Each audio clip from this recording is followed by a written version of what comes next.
The Senate will come to order. Mr. Carpenter, please call the roll. Senators Bridges, Cook, Corum, Court, Crowder, Danielson, Donovan, Finberg, Fields,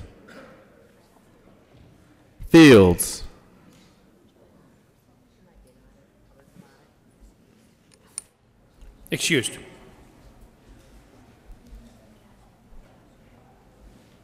Foote, Gardner, Janal, Gonzalez, Hill, Heisey, Holbert,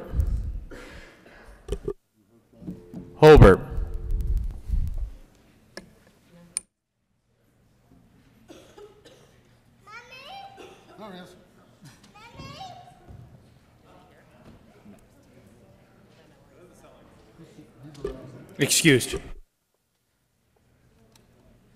Lee, Lundeen, Marble, Moreno, Pedersen, Priola, Rankin, Rodriguez, Scott, Smallwood, Sonnenberg, Story, Tate, Todd,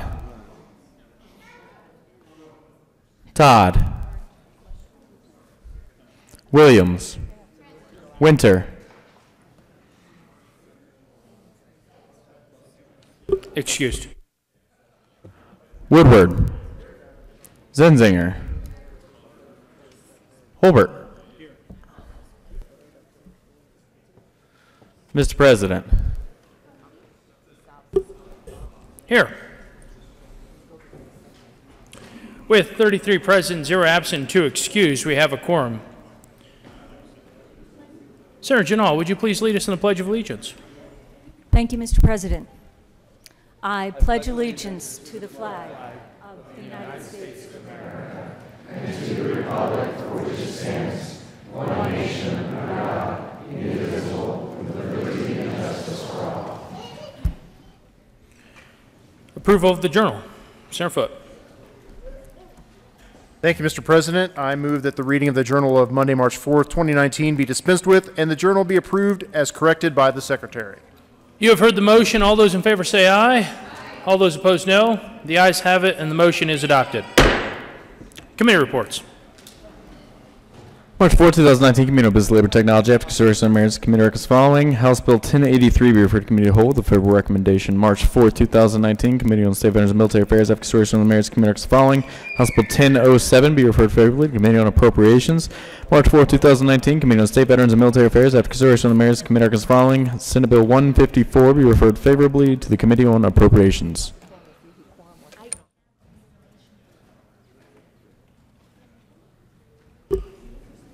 Senate Services. Correctly printed, Senate Bill 182 and 183, correctly revised. House Bill 1152, correctly re-revised. House Bill 1047, 1084, and 1175.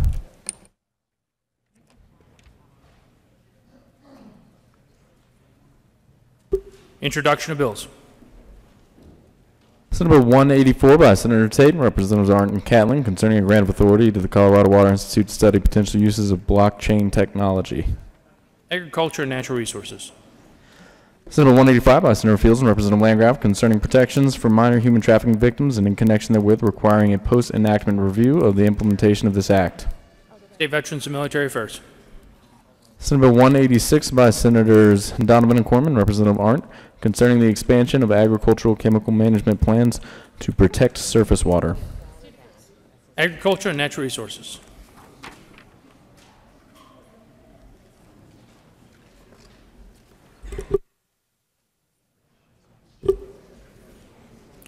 Mr. Carpenter, would you please add Senator Fields to the roll call?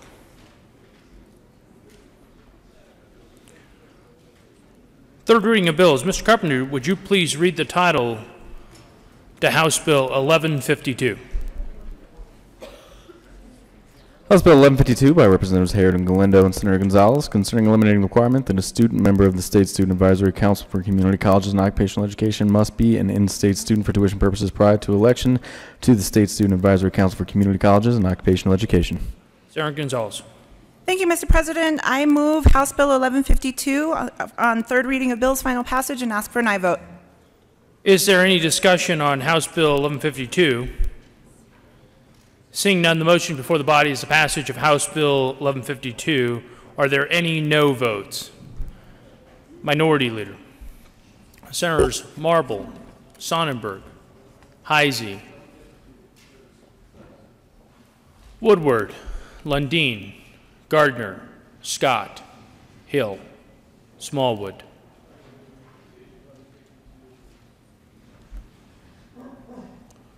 Rankin, Cook, Tate,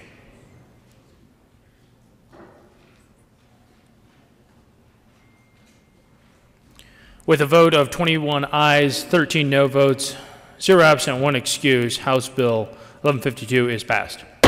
Co-sponsors. Senator Story. Senator Court.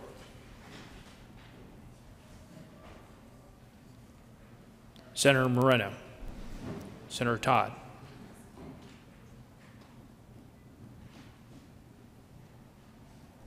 Senator Rodriguez. General orders, second reading of bills. Senator Zenzinger. Thank you, Mr. President. I move that the Senate resolve itself into the Committee of the Whole for consideration of general orders, second reading of bills. You have heard the motion. All those in favor say aye. All those opposed, no. The motion is adopted, and the Senate will resolve itself into the Committee of the Whole for consideration of general orders, second reading of bills, and Senator Zenzinger will take the chair.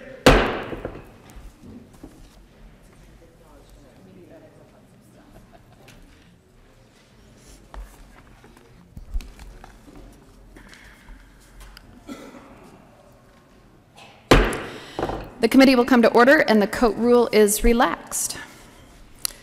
Will the clerk please read the title to House Bill 1105? House Bill 1105 by Representatives Mulligan, Stain, Senators Marble, and Winter concerning the ability of advanced practice nurses with prescriptive authority to obtain Level 1 accreditation under Workers' Compensation Act of Colorado. Majority Leader Fenberg.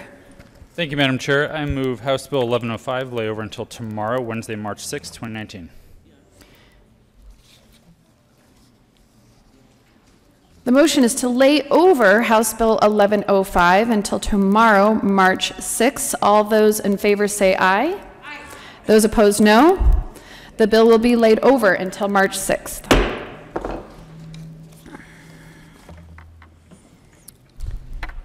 Will the clerk please read the title to Senate Bill 78? Senate Bill 78 by Senators Donovan and Bridges and Representatives Hanson and Harrod. Concerning the protection of the open internet connection therewith disqualifying internet service provider from receiving high-cost support mechanism for money or other money received to finance broadband employment of the internet service provider engages in certain practices that interfere with the open internet, requiring an internet service provider that engages in such practices to refund any such money received, and requiring a governmental body contracting for broadband internet access service to give preference to an internet service provider that certifies that it will not engage in practices that interfere with the open internet. Senator Donovan. Thank you, Madam Chair. I move Senate Bill 78 and the State Veterans and Military Affairs Committee report. To the report.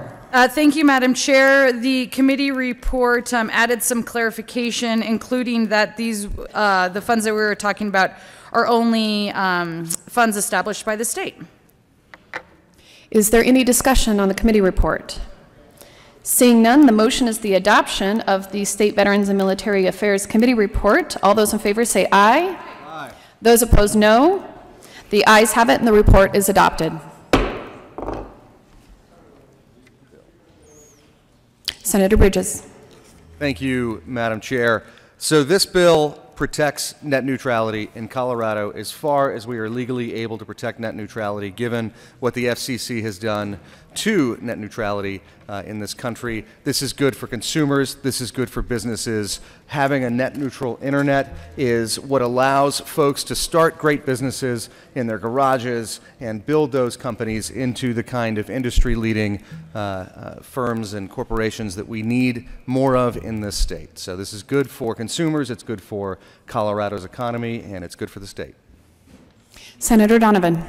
Thank you, Madam Chair. I would like to add some comments to my colleagues' remarks this morning, because this has been a bill that we've been working on for a number of years, and this year we're excited to bring one that has a lot of support in and out of the building. I think why it's gained support because we know that an open internet is no longer a mark of extravagance, but it's really where our daily life, the footing of our existence, begins and ends. And when we look to the shifting policies at our nation's capital, there's clearly a place for the state to act. And we are really also gaining momentum on access for internet in our rural areas. And so as we start to see all these things align, it becomes even more important that we take a stance on what we think the internet should look like in Colorado, and we believe that it should be free and open.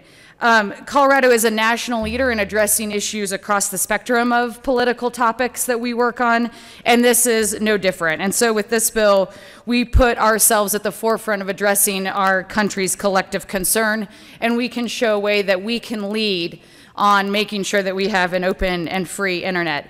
It's remarkable what the internet has done. I mean, we can just think what has happened just in our lifetimes of what has been reset of new realities.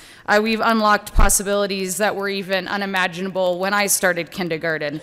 Telemedicine, online education, even the ability to address soil health down to the square foot, e-commerce, Snapchat, the list goes on and on of what the internet has brought us, and we think that the internet in Colorado should exhibit those things and make them accessible in an open and free area. So this bill bars funding from the state to any internet service provider found to break net neutrality rules. This puts Colorado on the front lines of guaranteeing access to a free internet. This bill gives rural schools the same resource to teach a world-class education as urban schools, rural hospitals, the same tools to treat patients as well-funded urban hospitals, and small businesses the same access to succeed in a global economy as corporations. If an entity builds internet infrastructure with taxpayer dollars, then we should expect them to treat all taxpayers equally, and that's the nexus of this bill. I ask for your aye vote on Senate Bill 78. Thank you, colleagues. Senator Bridges. Thank you, Madam Chair. One addition, although Snapchat was a mistake, we should still protect people's rights to use it. I ask for an aye vote. Is there any further discussion? Senator Tate. Thank you, Madam Chair. I do have a question for my colleague from Greenville Village. We did indulge in the technology caucus last week, and at least for me, I got a crash course on open internet net neutrality. And one takeaway is really there's not really any behavior in the market that would, I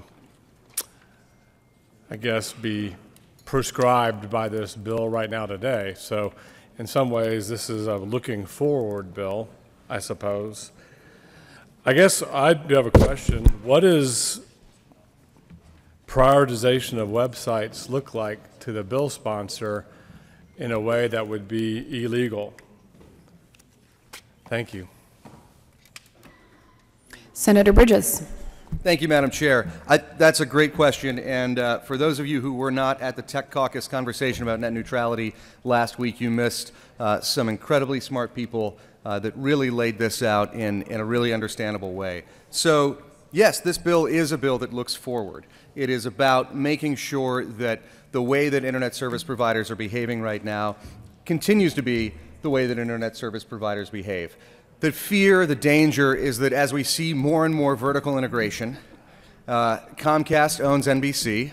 There are other companies out there that are looking to buy other networks. The fear is that there could be a day where if you have Comcast as your service provider, NBC shows look great. Wonderful, beautiful 4K on your Amazon Fire device.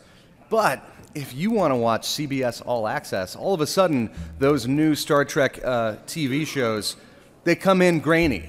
So we want to make sure that everyone who is on the internet has the same access to everything else that is on the internet. If you are paying an internet service provider, you should be able to visit any website that you want to visit at the same speed as every other website. Now, if you're looking at text, shaping is a permissible use in here. If you're looking at a text website, a few millisecond delay in that page loading is not going to change your experience. So shaping it so that text is deprioritized, video is prioritized, the sort of things that companies do right now is completely acceptable. What we don't want is a day where the next YouTube, the next Google, gets shut down because an internet service provider has a special deal with one of their competitors. That's what we are trying to avoid in this bill. That behavior does not currently exist, but that is certainly something that has been envisioned, has been discussed, and that we want to prevent.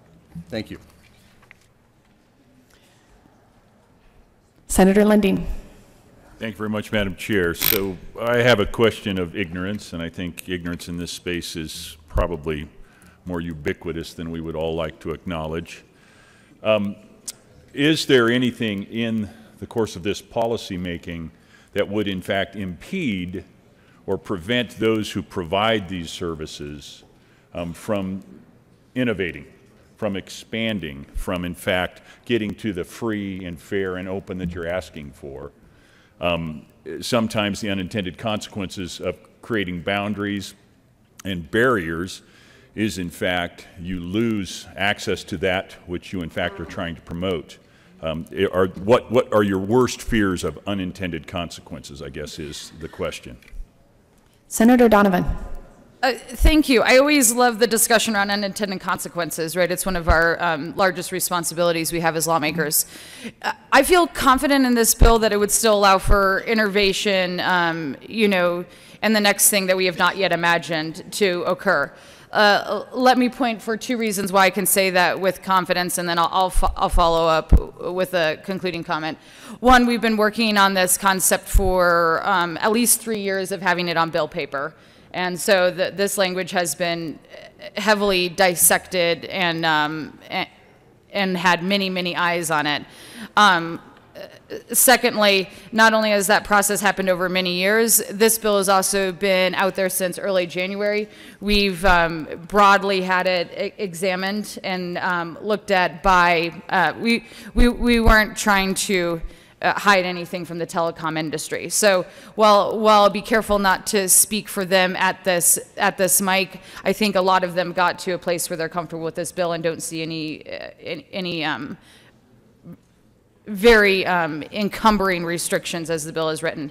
And then I will conclude with this. If we do find that this bill has unintended consequences out there, I'm always one of those lawmakers that's willing to come back and work on an issue. Is there any further discussion? The motion before the body is the adoption of, oh yes, Senator Marble. Thank you so much, Madam Chair. I was just wondering if this applies to broadband service provided by municipalities or other government entities. Senator Donovan. Thank you for that question. As the bill is contemplated, it applies to any broadband provider that receives taxpayer dollars through the Broadband Deployment Fund or other state-created funds to deploy broadband infrastructure. Is there any further discussion? Seeing none, the motion before the body is the adoption of Senate Bill 78. All those in favor say aye. Aye. Those opposed, no. And the bill is adopted. Will the clerk please read the title to Senate Bill 77?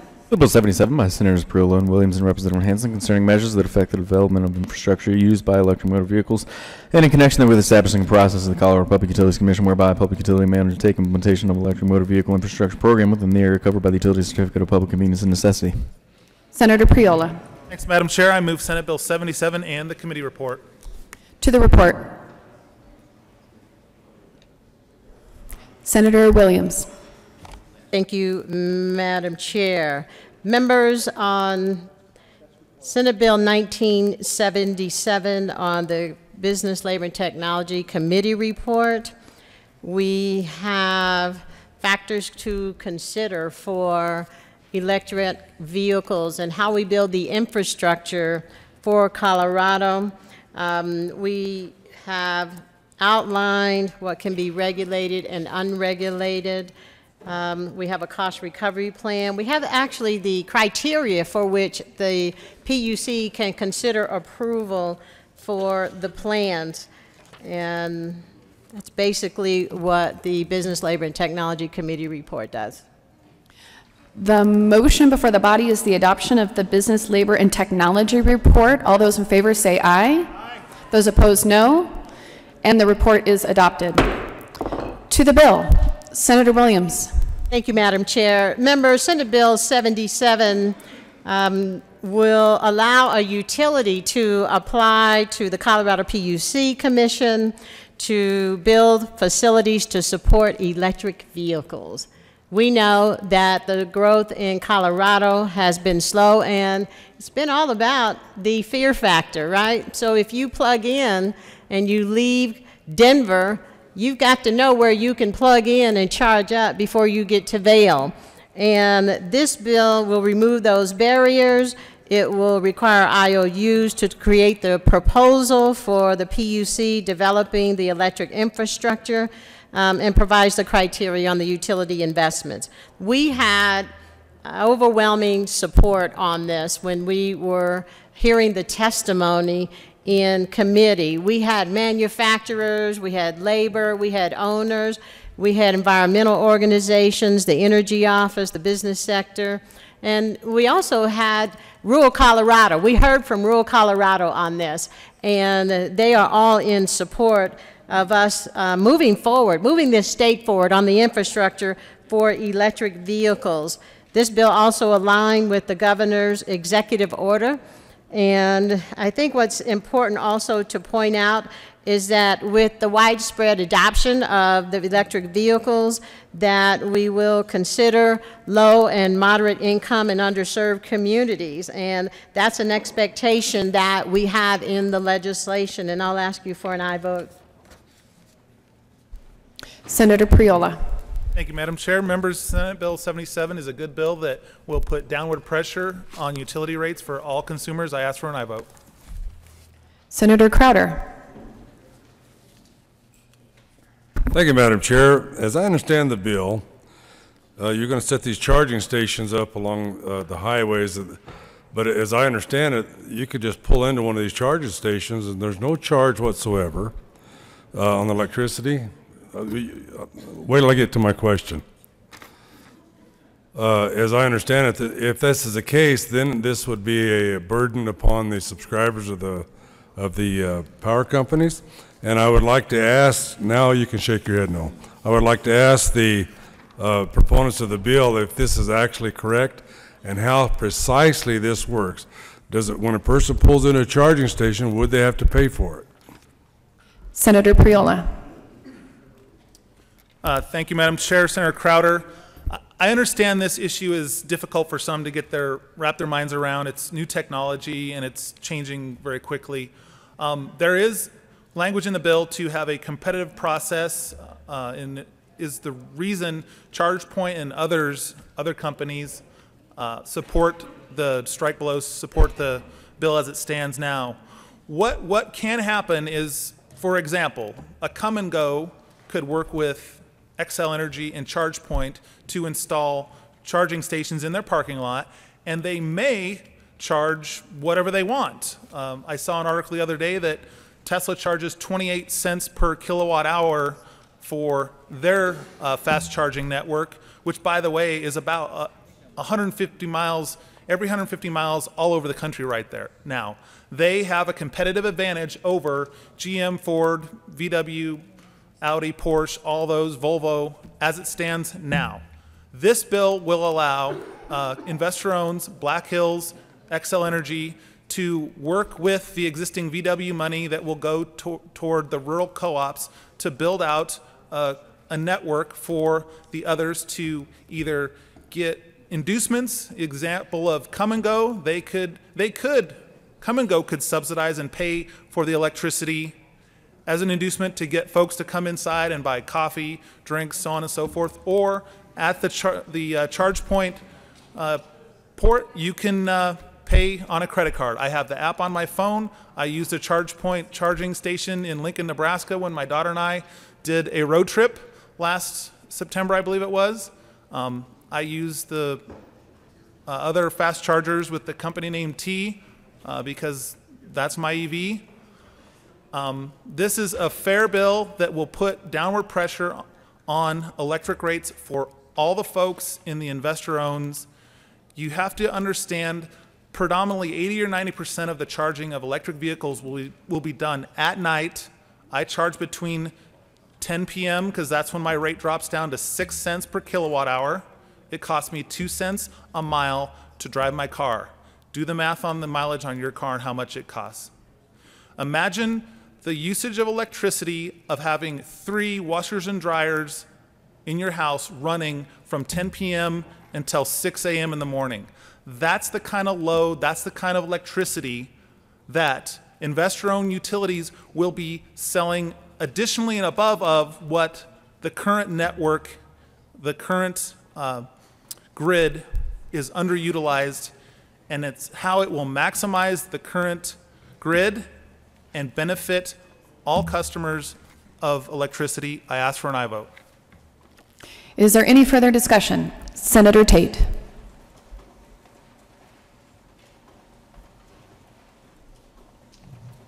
Thank you, Madam Chair, and I want to acknowledge that my colleagues on the Business Committee did sufficiently describe the breadth of testimony we had. Noticeably absent, however, were the 2 utilities subject to the regulation of this bill. And without their attendance, there's really no way for us to discern, should you be wanting to know such things, as what a cost recovery plan would look like for this legislation. I would maybe ask my colleagues to maybe, who I understand are not in the utility industry, to maybe speculate what that would be. But I'd like to hear from them what they think an appropriate cost recovery plan is for all this mandated infrastructure. And then secondly, I think it's important to know that many of us think electric cars are cool. I do. And practically speaking, if anyone would pull out a little spreadsheet and make a little personal financial model of electric car ownership versus the gas engine car, probably you're better off financially. And we heard a lot of testimony on that. That's great. I'm glad people have made rational decisions. I'm still not there yet, but then again, not everything's rational. That doesn't mean, though, that we come in with such a situation that puts ratepayers at risk when we don't know exactly how the utilities are going to manage cost recovery. So we know that, in fact, electricity costs will go down, and we don't know, in fact, that the utilities themselves are putting into place the right financial and economic models to make this a success. When you are rate basing it, you're basically offloading the risk of this program onto ratepayers. And whenever there's risk transfer, let's just say maybe the utility is not going to be as diligent as making the most optimal economic model possible. Thank you, colleagues. Is there any further discussion? Senator Cook. Thank you, Madam Chair. I rise in opposition to the bill. A lot of people think that I'm opposed to or don't like electric vehicles or hybrids, which isn't quite true. We own a hybrid, actually.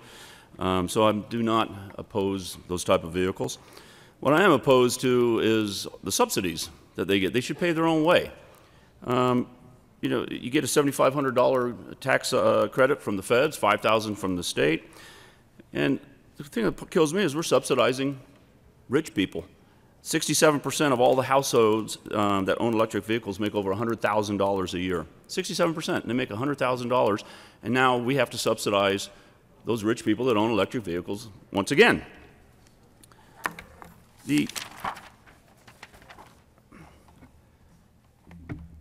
There's also data from the Energy Information Administration that says people that own electric vehicles tend to own more or own other cars. So they own regular gas guzzling cars because they can afford it. So, and so here again, we're subsidizing rich people. There was a cold spell back in the Midwest about a month or so ago. The efficiency of electric vehicles dropped tremendously during the cold. And why do I bring that up? Because this is what, there was a story in Reuters that said electricity users can incur high demand charges from many U.S. utilities when they draw a lot of energy from the grid in a short time, which can happen charging electric vehicles or a number of them at once in a single station. So if your car doesn't perform well, you get about 100 miles less per charge in cold weather than you do when it's warm. They're going to be charging their cars a lot more. If you pass the demand charge onto the customer in high demand charge market, it can cost anywhere from $70 to $110 to charge a vehicle. And that didn't come from me, that came from Electrify America's Chief Operating Officer. So he's saying if you charge during high peak demands, it's going to cost $70 to $110 per charge. And that could go back to the ratepayer. You and me will be paying for that electricity cost because there's nothing in here that says that they can't they can't rate base it. So I don't want to pay for people that make $100,000 or more. I don't want to pay for them charging their cars. Even the AARP came out against this bill, saying it's going to drive up people's electric rates, possibly $50 to $70 a month. And they put it out to their members, and they were overwhelmingly said, no, we do not want to pay higher utility costs for people that drive electric vehicles. So I would ask and urge a no vote. Senator Crowder.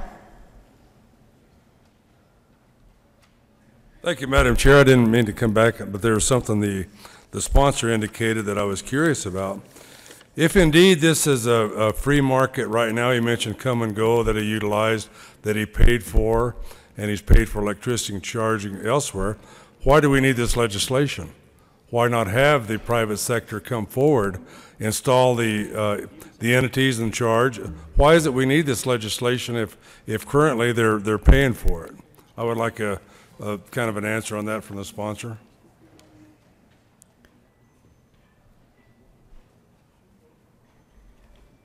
Is there any further discussion? Senator Gonzalez. Thank you, Madam Chair. I have a question for the sponsors, and I want to start by telling a story about my building. I live in a 60-unit condo building. We were the first LEED residential silver certified building, and I live in one of the 6 affordable housing units in that building. Earlier this year, I guess last year, we had our first Tesla come into the building. And the owner of the Tesla is trying to figure out whether he is going to pay for the infrastructure build out of a charging station in our garage, or whether that should be the responsibility of the HOA. He brought that to our HOA. Our HOA is now pricing out what the cost would be to build out the entire electric charging infrastructure for the building. Now, because we do share the values and the goals of wanting to be energy efficient, that is why my HOA is considering this.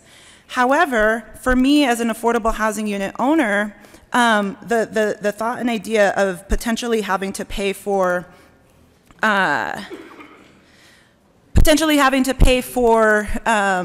somebody else's Tesla is of concern to me.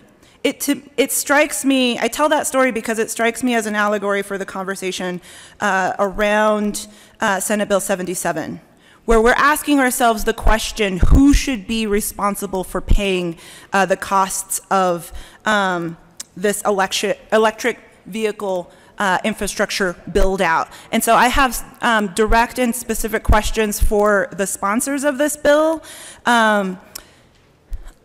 How, through this build out process, are we going to ensure that marginalized communities, that working class people, that folks on fixed incomes will not end up having the costs passed along to them? The idea that this is going to create downward pressure, to me, it sounds like this also could be trickle-down economics. And so I just want to better understand this from my colleagues. Senator Williams. Thank you, Madam Chair. And members, this bill is silent on HOAs and how that cost would be delivered. That's a private entity versus a personal person, and we did not address that in the bill. Thank you. Senator Priola. Thanks, Madam Chair. And to answer that question about HOAs and your situation in particular, landlords have the option in any lease to negotiate rates for CAMs, rates for reimbursement for water, electric, or build them into the lease rate. I suspect going forward, because this bill is silent on that, that's how things will work out. It's just, this bill removes a barrier that was put in statute to treat a user of electrons, a very high user of electrons, because it was emerging technology, different than every other high user of electrons, washers, dryers, heated swimming pools, so on and so forth. The adoption of electric vehicles will help utilize the existing grid in a much better and more efficient manner, and will push down costs for all ratepayers of electrons. So I hope we answered your question. The bill is silent on your situation. Senator Gonzalez. I know and understand that the bill is, thank you, Madam Chair. I know and understand that the bill is silent on HOAs. I told that as a story of an individual trying to navigate the dynamics within the building that I happen to live in as an allegory for, I think, what we're trying to figure out with this state. How do we build out the infrastructure? Who pays for it? And how do we ensure that marginalized communities don't have those costs transferred over to them? That is my question. Senator Priola. Thanks, Madam Chair. Members, the new bill with the strike below twice mentions that costs will not be raised on folks who are at the, let's see, let me try to find it here. See.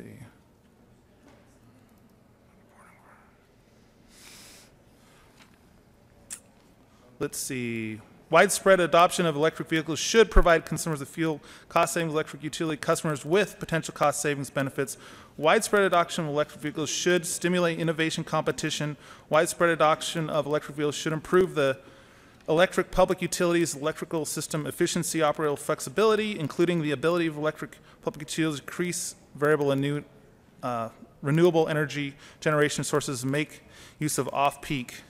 I know I saw it, maybe my sponsor could find me, I know I saw it twice in a draft of, but it's in there twice. I'll keep looking for it. But twice it mentions not to increase costs for the poor. I would not support this bill if I thought it was going to raise costs on electrons. The reason I support it is it will put downward pressure. I ask you to Google the MJ Bradley report. It talks about, I think, $50 billion in savings over the next 30 years. I put on your desk the Siemens letter that says non-EV owners will save around $3,000, non-EV owners, and that is through the calculation of the marginally reduced electric costs because of the exponential growth in sales of electrons. I ask for an aye vote. Senator Fields.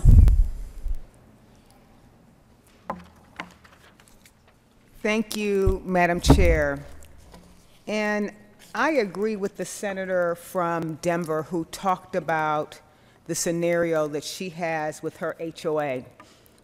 I had a town hall meeting that was just this Saturday, and the HOA question came up. And what was shared at that meeting is that 70% of the people across Colorado live in an HOA kind of scenario. And so to say that a bill is silent when you have 70% of the people living in HOAs concerns me. I represent Arapahoe County in Aurora, and we have many condos, many housing complexes, and they do not have a charging station in them. And I'm concerned about how this is going to impact people in my community. And so I think it's a valid concern, and when you say that the bill is absent as it relates to 70% of the population in Colorado who have HOAs, and this may not address their needs at the expense of folks who have the opportunity and the privilege to use these types of vehicles. What about the folks who are just in apartment complexes? Why can't we diversify this opportunity and make it eligible for all people? Why does it have to be silent when we have so many people in the state of Colorado that live under the regulations of HOAs? And then who pays for that? Is the residents that have to pay for that? I mean, it's a legitimate question that has been posed. And we have been told by the bill sponsors that the bill is silent as it relates to 70% of the people in Colorado who may live in an HOA complex. Why is it silent? Who is this for? And who does it benefit? Senator Williams. Thank you, Madam Chair. And members, I own a townhome. I fall under an HOA. And any time that a townhome or condo owner wants to make any type of improvements or alterations to their current resident, you have to go to the HOA for that approval. You also have to read your HOA declarations. Now, this bill is silent on this, and if the passion to ensure that this is addressed, this falls under Kiowa. So I would invite those who are passionate about this and the impact to run a piece of legislation so it can be addressed under the Kiowa statute. So I ask you for an aye vote on Senate Bill 77. Is there any further discussion? Senator Marble. Thank you so much, Madam Chair. There is overwhelming questions regarding this bill, and I rise in opposition to Senate Bill 77. When you look at the weight of this vehicle alone, 5,000 pounds plus, and 1,150 pounds of that or more is actually the battery alone. Who's going to pay for that road use? How are we going to estimate their road use and equate that into costs for repairs? It's really sad, but what the senator from Weld County had stated, it is the richest people who own these cars, and it's the 11 richest counties in Colorado who actually have these cars. You don't see these running around in the mountains and in the colder areas because they do not last that long when you're looking at driving through the snow. I also have a question, and many people have asked me, when you're putting in these charging stations, how many plug-ins are actually at a charging station to facilitate drivers? And being that it takes hours for them to recharge, you're looking at possibly an 8-hour drive turning into a 16-hour drive, or maybe longer if that's through the snow. But that is a question that has come up to me from my constituents about how many plug-ins, because they want to know exactly who all and what all they're paying for. Senator Woodward. Thank you, Madam Chair. Make no mistake, this bill grants Xcel Energy and the big utility companies a blank check to spend as much money as they want, and that will be repaid by any ratepayer. If you get an electric bill, whether it's built into your rent or you get an electric bill, your electric bill will go up so that we can pay for the electricity of these folks. So I don't think that's right. So I'm going to stand in opposition to this bill. Is there any further discussion? Senator Tate.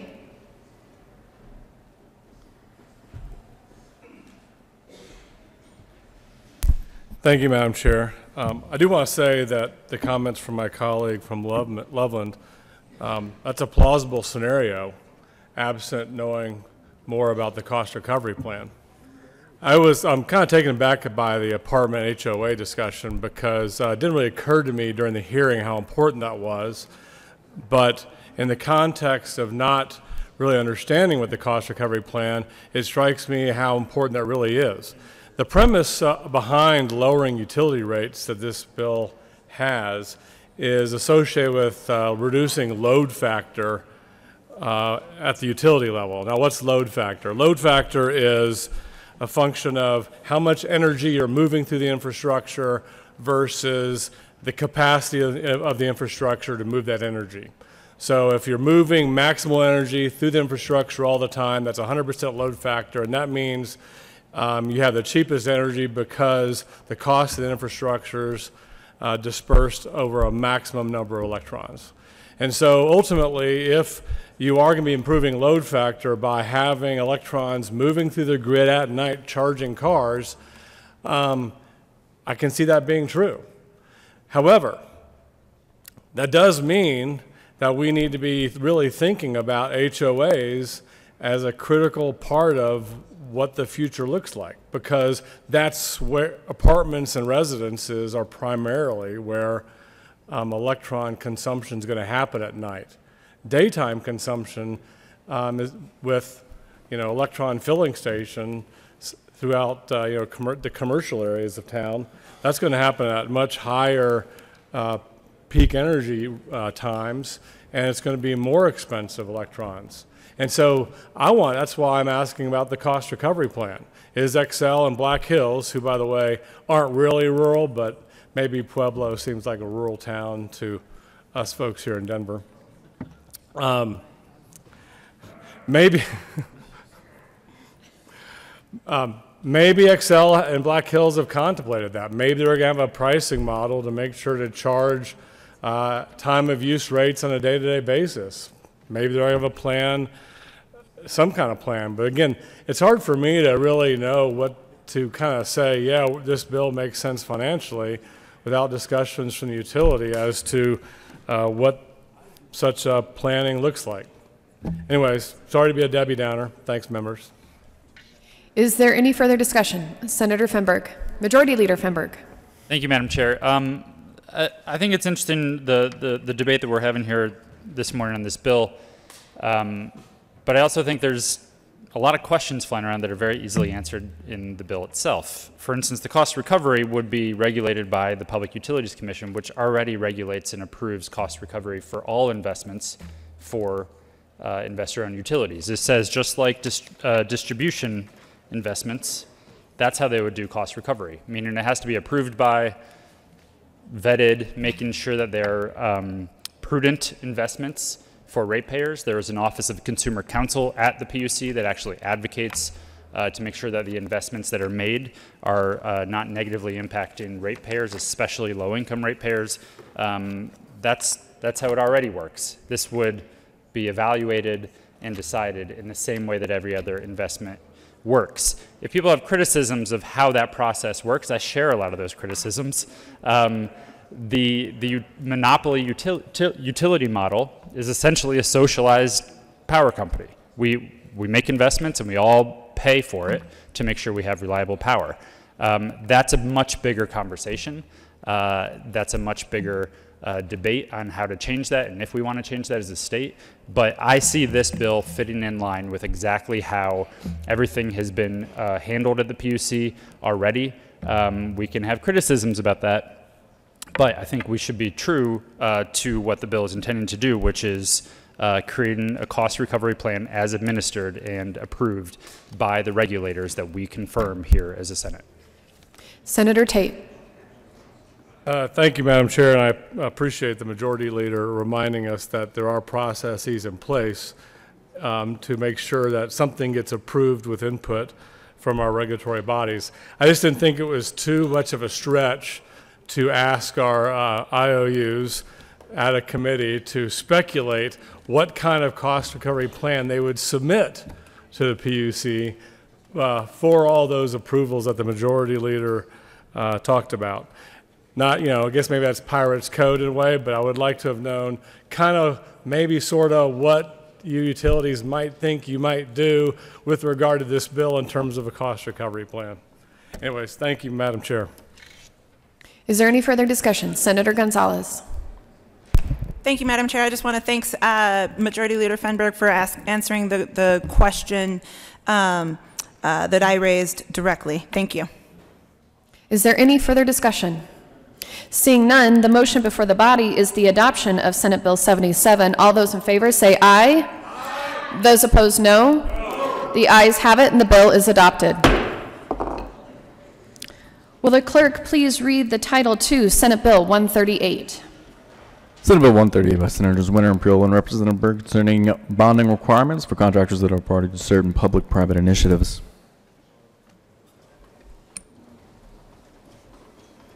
Senator Priola. Thanks, Madam Chair. I move Senate Bill 138. There's a committee report.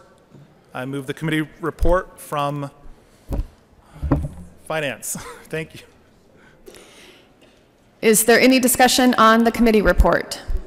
The motion before the body is the adoption of the Finance Committee report. All those in favor say aye. Aye. Those opposed, no. And the report is adopted. To the bill, Senator Priola. Thank you, Madam Chair. Members, Senate Bill 138 clarifies language around P3s and bonding and a surety. Ask for an aye vote. Is there any discussion? Seeing none, the motion before the body is the adoption of Senate Bill 138. All those in favor say aye. Aye. Those opposed, no. The ayes have it, and the bill is adopted. Will the clerk please read the title to House Bill 1114?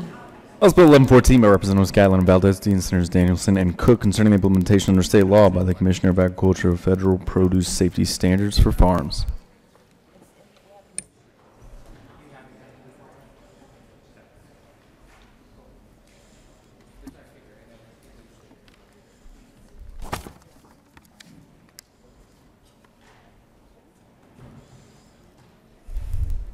Senator Danielson.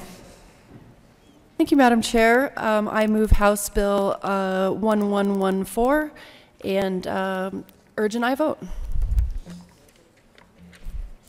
There is an amendment on the desk. Will the clerk please read Amendment L002? Amendment L002 House Bill 1114 by Senator Sonnenberg. Amendment reading goes Bill page 5, line 24. Senator Sonnenberg. Thank you, Madam Chair. I move L002. Members, what L002 does is just the idea of the bill is to move federal regulation and allow the states or local control at the state level. L002 uses the same language that just allows written notice before you go on to somebody's farm or facility.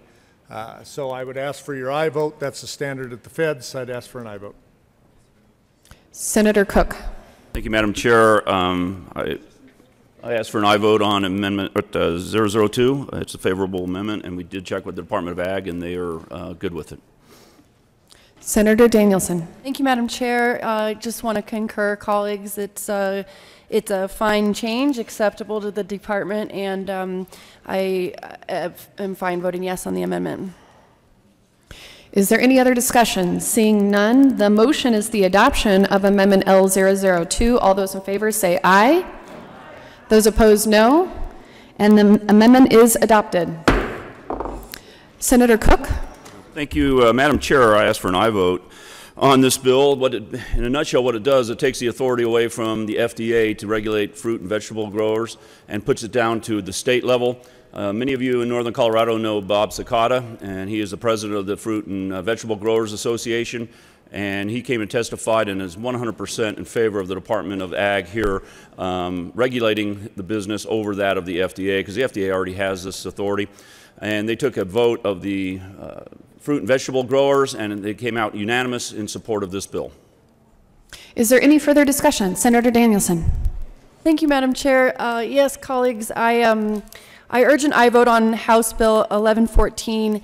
What we're talking about is the ability to come in and make sure that when it comes to harvest, packaging, and other elements along the way that we're doing our job to prevent foodborne illnesses, ensure a high level of food safety, and if something should break out, taking local control here in Colorado could have further benefits for the producers across the state. For example, when the listeria outbreak happened years ago, we heard from producers in Weld County that were having significant difficulty marketing and selling their produce because they were just tied and tainted with that label, even though they didn't even grow cantaloupes and they were 250 miles away from where the problem happened. So bringing this local control back to the Colorado Department of Agriculture has a number of benefits, but I think the question for you really comes down to when we're talking about this food safety program, would you rather have the Colorado Department of Agriculture and local experts that deal with these producers on a day-to-day basis coming and making sure that we're holding ourselves to a high standard of food safety, or would you rather have federal agents doing it? We still leverage the funds, the finances for the program, but we get to control the local implementation. And that is why I'm confident today that we're going to reach the conclusion that we need to pull this into the Colorado Department of Ag. Thank you so very much. Senator Crowder. Thank you, Madam Chair. You know, I do like the bill, but I do have some concerns. And you touched on it right there. If the state of Colorado takes this over, will they go hog wild on it per se? Will they come up with new rules and regulations that we in agriculture have not experienced in the past?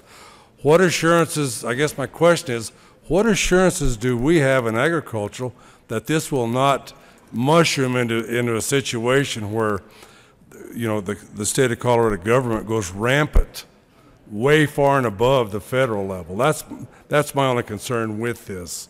You know, if we can have a safe food supply without the politics involved in it, I'm all for it. But if we get to the point where we say the cow gas, I'm talking livestock cattle, if the gas gets to the point where we need to eliminate cattle, and the federal government does not adhere to that, where do we stand in agriculture if we get too way far out there? And I'm talking about in Gaga land.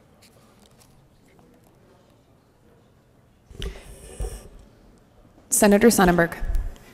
Thank you, Madam Chair. Senator Crowder, those are many of the concerns that I had in committee and why I was a no vote in committee and did a little research on those federal regulations. Those federal regulations are in Section 704 of the Federal Food and Drug and Cosmetic Act. And what I found was the feds lay out what this looks like. The only difference between what the feds are doing and what our two good senators are doing was it did not have the written notice that the feds require in that section. We added the written notice. I think what we have done now is created the same opportunity or the same regulation within the Department of Ag that we were formerly under the FDA. I think we're in a good place now. I think we would much rather have those people come on our farm that actually understand agriculture rather than DC bureaucrats, that we can have a conversation and want to actually solve the problem rather than legislate with a hammer. So that's why I'm now supporting this bill. I think that's why we're where we need to be. Senator Danielson. Thank you, Madam Chair. Yeah, I echo the sentiments of my colleague, and I'd just add that when it comes to measures like this, it's a privilege to work with the Department of Agriculture locally. And speaking as the fourth generation of my family to grow up on our farm in Weld County where we produced beef cattle, along with a number of other crops along the years, would never do anything that would put these producers in jeopardy like that, or compromise their integrity and their ability to run their businesses the way they see fit. This is about food safety. And it's about bringing in the implementation of a really good program, making it even better and more effective for the folks who live here. It is not about running rampant or any of your concerns earlier. Again, it's with pride that I stand with the department as a family producer for generations on end, that I'm confident that this will improve our ability to provide that level of safety, and the local jurisdiction is going to be more beneficial to the producers in that way.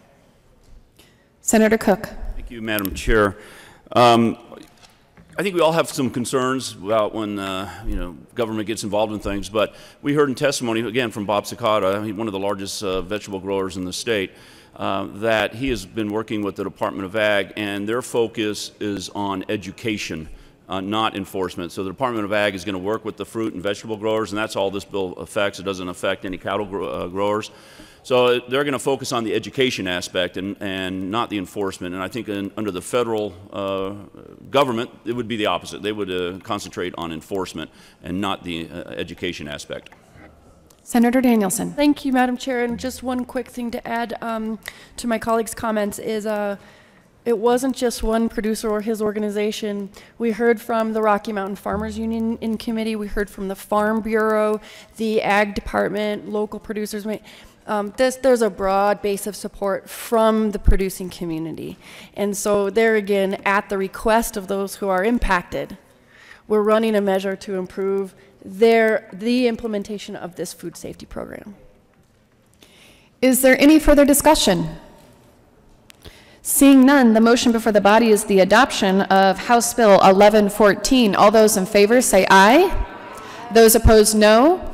The ayes have it, and the bill is adopted.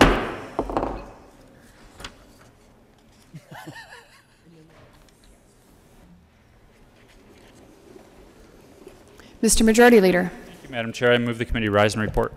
The motion before the committee is to rise and report. All those in favor say aye.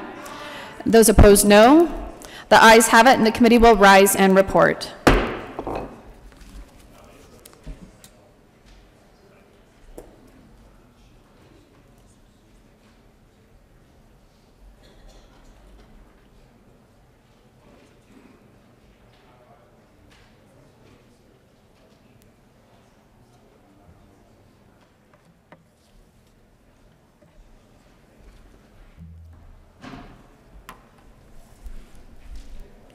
The Senate will come to order. Senator Zenzinger. Thank you, Mr. President. The committee has met and had a number of bills under consideration. Will the clerk please read the report? Mr. President, committee will begs the reports that in consideration the following tax bills being second reading thereof makes following recommendations around Senate Bill 78 as amended, Bill 77 as amended, Bill 138 as amended, passed second reading order, goes to place on the calendar for third reading and final passage. House Bill 1114 as amended, passed second reading order, revised place calendar for third reading and final passage. House Bill 1105 laid over until 3/6/19 with taking its place on the calendar. Senator Zenzinger. Thank you, Mr. President. I move for the adoption of the report. The motion is for the adoption of the committee of the whole report. Are there any no votes?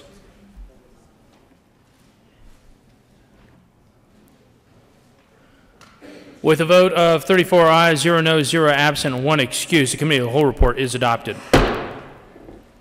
Senate Bill 078 as amended, Senate Bill 077 as amended, Senate Bill 138 as amended and passed on second reading, ordered, engrossed, and placed on the calendar for third reading and final passage. House Bill 1114 as amended, passed on second reading, ordered, revised, and placed on the calendar for third reading and final passage. House Bill 1105 laid over until 3/6/2019, retaining its place on the calendar.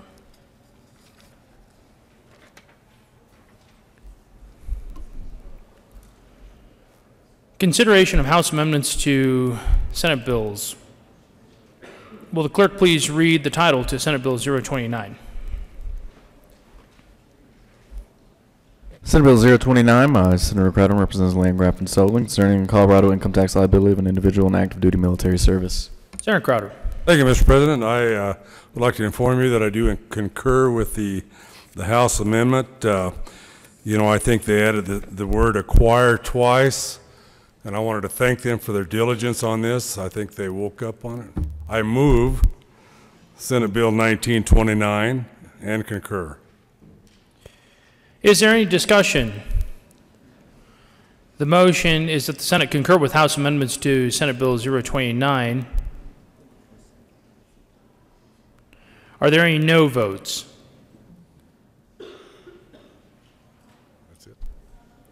With a vote of Don't have to move it?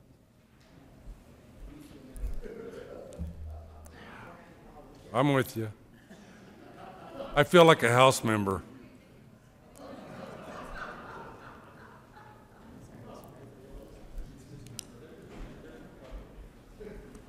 You quit talking about people like that, buddy. With a vote of 34 ayes, 0 noes, 0 absent, and 1 excuse, the motion is adopted. Senator Crowder. Thank you, Mr. President. I move Senate Bill 29 for repassage and ask for an aye vote. The motion is for the repassage of Senate Bill 29. Are there any no votes? With a vote of 34 ayes, 0 noes, 0 absent, 1 excuse, Senate Bill 029 is repassed. Co-sponsors.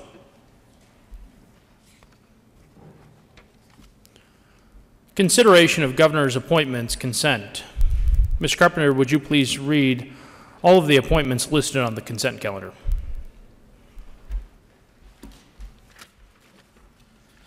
Members of the Colorado Tourism Office Board of Directors expiring June 1st, 2021, Douglas P. Price, Colorado Springs, Colorado, who previously served as a representative of the Destination Marketing Industry and now serves as a representative of Cultural Event and Facilities Group on occasion by the resignation of Barbara Jean Bowman of Grand Junction, Colorado, reappointed Sean Edward DeMule of Evergreen, Colorado, to serve as an at-large member from tourism-based industries and small communities appointed for term expiring June 1st, 2022, to Lucy K. of Dillon, Colorado, to serve as representative of the Destination Marketing Industry on occasion by the change of designation of Douglas P. Price, Colorado Springs, Colorado, appointed Kieran Kane of Lafayette, Colorado, to serve as an at-large member from tourism-based industries, reappointed member of the Coal Mine Board of Examiners for term expiring July 1st, 2022, Stephen Wayne Larimore of Craig, Colorado, to serve as coal mine owner, operator, manager, or other mine official actively engaged in surface mining, appointed. Mr. Majority Leader. Thank you, Mr. President. I move for the confirmation of all the appointments on the consideration of governor's appointments consent calendar, including members of the Colorado Tourism Office Board of Directors, as well as members of the Coal Mine Board of Examiners. Is there any discussion? The motion before the body is the adoption of the governor's appointments listed on the consent calendar. Are there any no votes? With a vote of 34 ayes, 0 noes, 0 absent, and 1 excused, all of the appointments on the consent calendar are confirmed. The following persons are confirmed to Colorado Tourism Office Board of Directors: Douglas P. Price, Sean Edwards DeMule, Ute Lucy K., Karen Chain, and on the board of Coal Miners Board of Examiners, Stephen Wayne Lamore. Message from the governor. February 14, 2019, Honorable Colorado Senate, ladies and gentlemen, pursuant to the powers conferred by the Constitutional law of the State of Colorado, I have the honor to designate a point to submit to consideration the following Executive Director of the Department of Personnel Administration, effective immediately for term expiring at the pleasure of the governor, in care of each of Denver, Colorado. Appointed, sincerely, Jared Polis, Governor.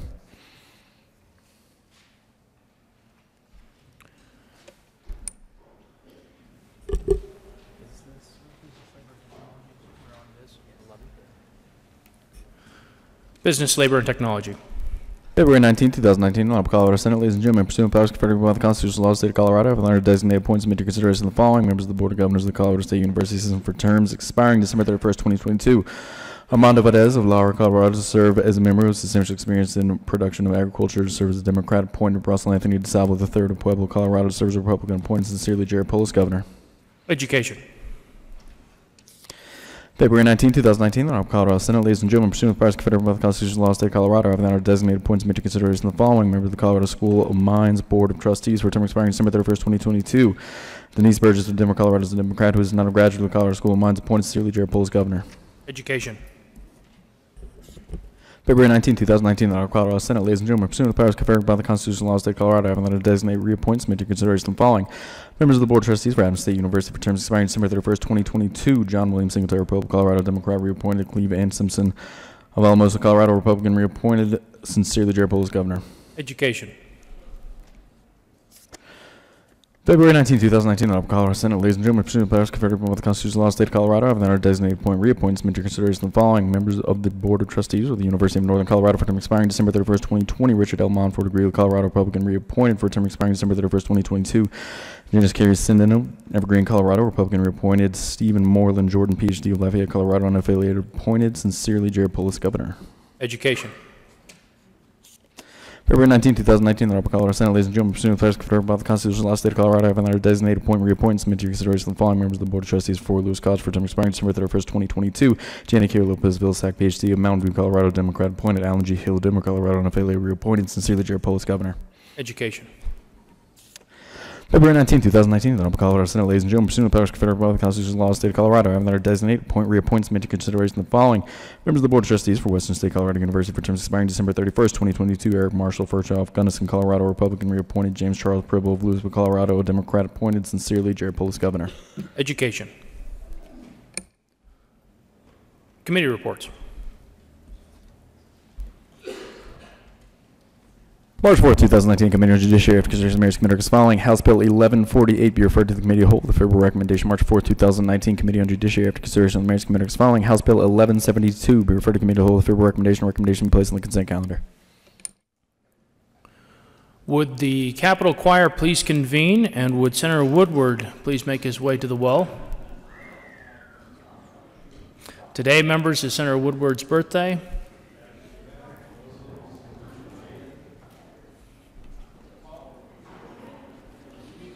Yes, of course. Yes.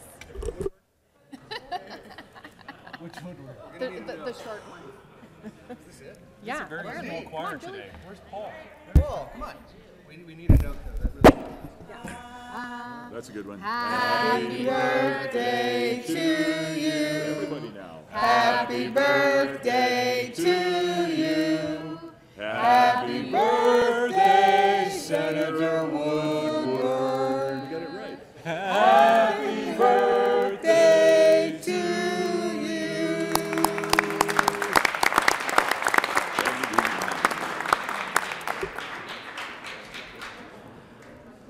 Announcements.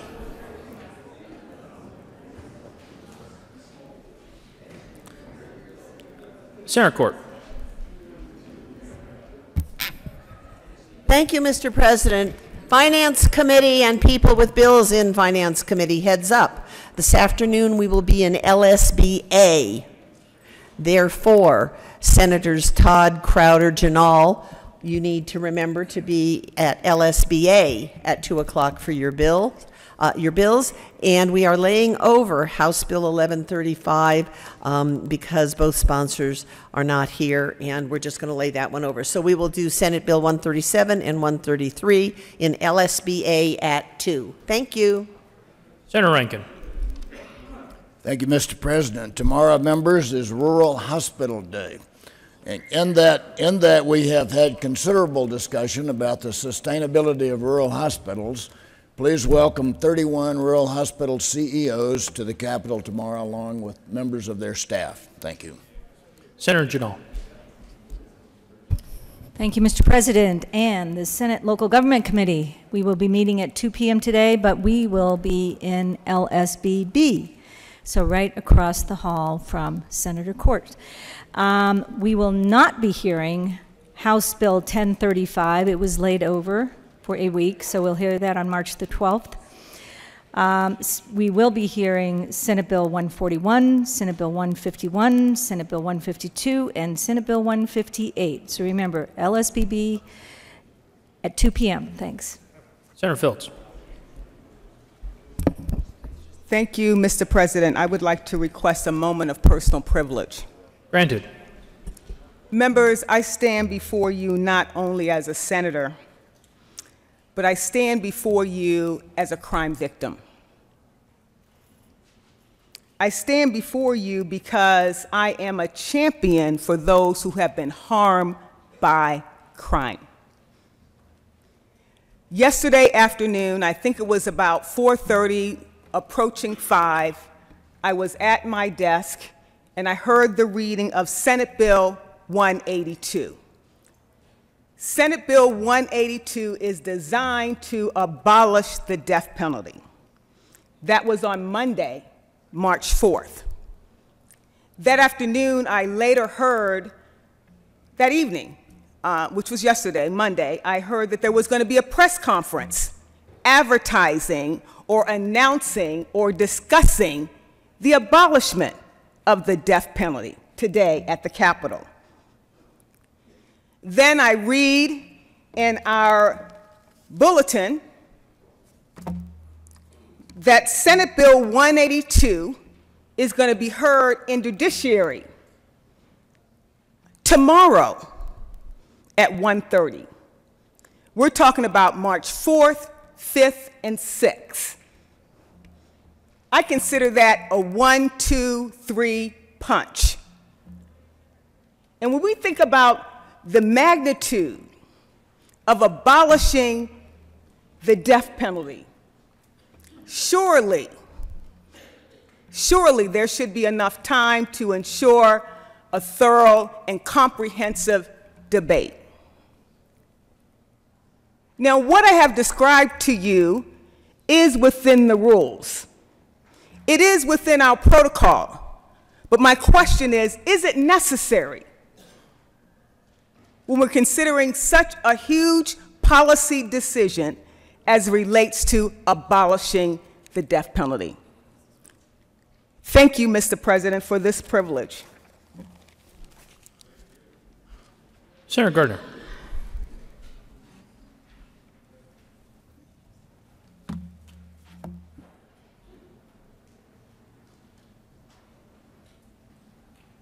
Thank you, Mr. President. I request personal privilege as well. Granted. Thank you, Mr. President.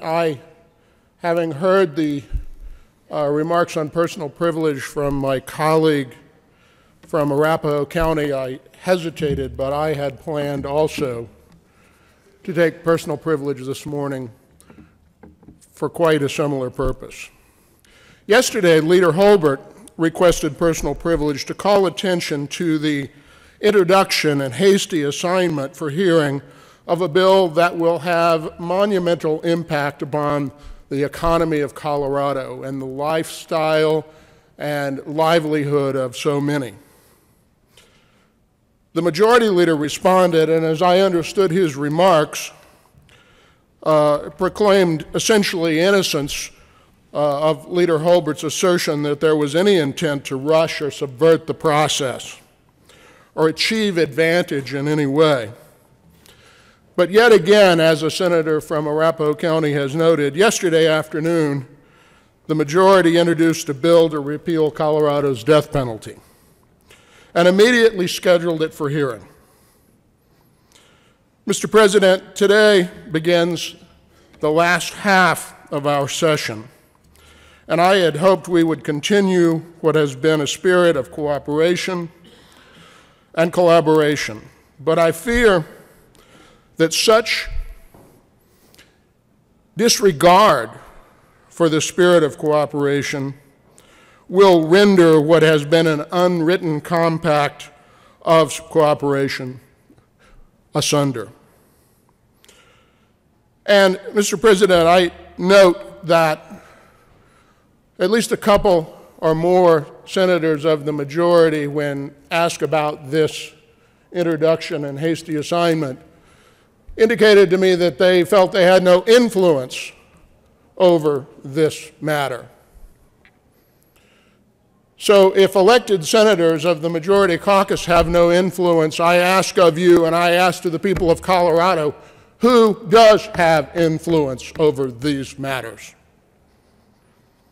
Mr. President, you and I and a very few of our colleagues were present in the General Assembly in 2013 when a Senate majority, in a heavy-handed disregard for the process, for the minority, and even for the people of Colorado, took actions that led to the recall of one of Mr. President's predecessors as president and one of his predecessors as senator. Now, I do not suggest that such will be the outcome for these bills, but neither I nor I suspect Mr. President would have predicted those outcomes when those actions were taken. What I do know, however, is this. When the tactics change, Mr. President, we military people understand that the rules of engagement change, and the rules of engagement for this session, unfortunately, have been changed. The planned hasty hearings of these important bills have poisoned the atmosphere. I hope that this will pass, but it can only do so by a renewed commitment to the process, to the spirit of cooperation and collaboration. I beg of you, Mr. President, Majority Leader, and those of you in the majority that you respect the people of Colorado and their ability to come and state their views here to their elected representatives. Mr. President, Mr. Majority Leader, my Democratic colleagues, notwithstanding all of this, it continues to be and always will be a privilege to serve with you. Further announcements. Mr. Majority Leader.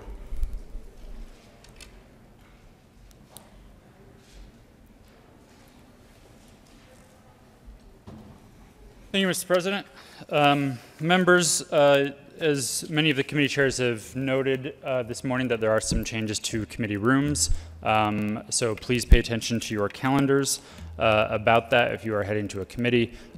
Please pay attention to that over the next several days, because there may be continued changes just to make sure that things are run efficiently and smoothly. But for now, Mr. President, I move that the Senate adjourn until 9 a.m. tomorrow, Wednesday, March 6, 2019. You have heard the motion. All those in favor say aye. All those opposed, no. The ayes have it, and the Senate will stand in adjournment until 0900 on Wednesday, March 6, 2019.